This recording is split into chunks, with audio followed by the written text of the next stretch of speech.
Hello friends, പുതിയൊരു വീഡിയോയിലേക്ക് എല്ലാവർക്കും സ്വാഗതം. ഇന്ന് നമ്മൾ ഈ വീഡിയോ കാണുന്നത് ബാക്രി, മഹാരാഷ്ട്രയിലല്ലേ മറാഠിയിൽ ബാക്രി എന്ന് പറയും, അത് നമ്മളെ നാട്ടിൽ പത്തിരി എന്നും പറയും. ഈ സാധനം എങ്ങനെ ഉണ്ടാക്കുക നോക്കാം. അപ്പോൾ അരിമാവ് കൊണ്ട് ഉണ്ടാക്കുന്നത് വളരെ സിമ്പിളായിട്ടുള്ള പരിപാടിയാണ്. ഇപ്പോൾ ഈ കാണുന്നത് അരിമാവ് കുഴച്ചിട്ട് വെറും ഉപ്പിട്ട് കുഴക്കേണ്ട ആവശ്യമില്ല. ചൂടുവെള്ളത്തിൽ വെറും ഉപ്പിട്ട് അരിമാവ്, അരിപ്പൊടി ഇട്ട് കഴിഞ്ഞാൽ പച്ചരിപ്പൊടിയാണ്, പച്ചരിപ്പൊടി ഇട്ട് അത് കുറച്ച് നേരം ചൂട് പോവാൻ വെക്കുക. ചൂടാറി കഴിഞ്ഞ് കഴിഞ്ഞാൽ കുഴച്ച് ഉരുളയാക്കി പ്രസ് ചെയ്തെടുക്കുകയാണ്. ഇത്രയെല്ലാം പരിപാടി. അപ്പോൾ ഇത് നമുക്ക് കറി കൂട്ടി കഴിക്കാം, പച്ചക്കറി കൂട്ടി കഴിക്കാം, അല്ലെ ഇറച്ചിക്കറി കൂട്ടി കഴിക്കാം, എന്ത് വെച്ച് കഴിച്ചാലും നല്ല രസം തന്നെയാണ്.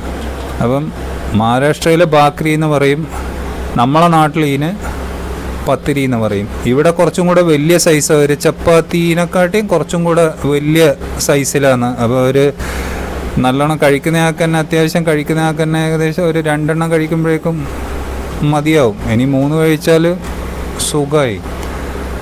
അപ്പോൾ ഒന്നിന് ഇവിടെ 10 രൂപ 12 രൂപ വെച്ചിട്ടാണ് എടുക്കുന്നത്. അപ്പോൾ ഇതാണ് ബാക്രി.